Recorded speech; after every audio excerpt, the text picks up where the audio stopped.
Toute personne qui nous appelle commence toujours par, généralement en tous les cas, par une question sur le VIH, bien sûr, auquel on répond, évidemment.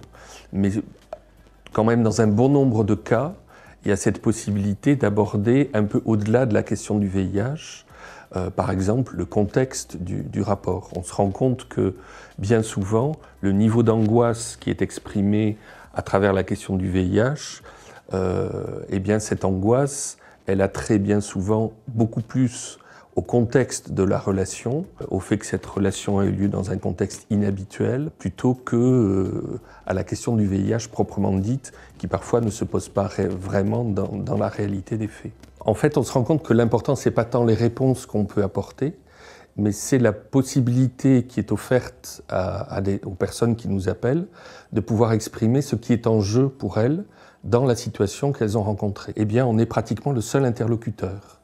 Et ça, on l'entend extrêmement régulièrement des personnes qui nous disent « ce que je vous dis là, vous comprenez bien que je ne peux en parler à personne ». Donc c'est déjà expérimenter qu'est-ce qui se passe quand j'en parle à quelqu'un. Donc c'est la possibilité avec nous de le faire.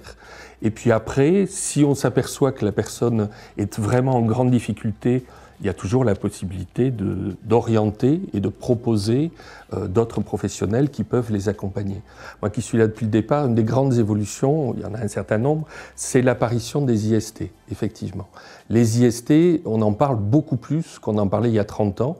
Il y a 30 ans, il y avait que le VIH parce que c'était la terreur absolue et définitive, alors qu'aujourd'hui, les IST font partie vraiment intégrante de notre travail.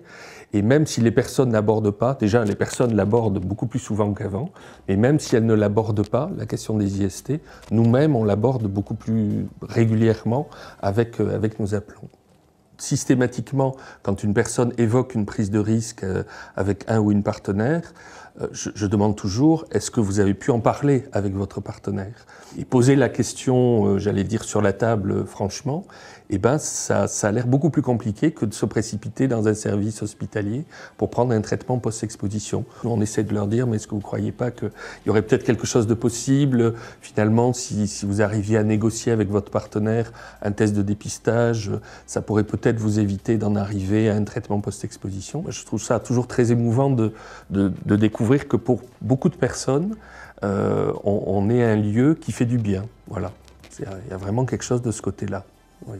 Moi qui étais à l'écoute très régulièrement, comme je le suis depuis 30 ans, mais j'entendais des personnes nous dire « heureusement que vous êtes là, qu'est-ce qu'on ferait si vous n'étiez pas là ?»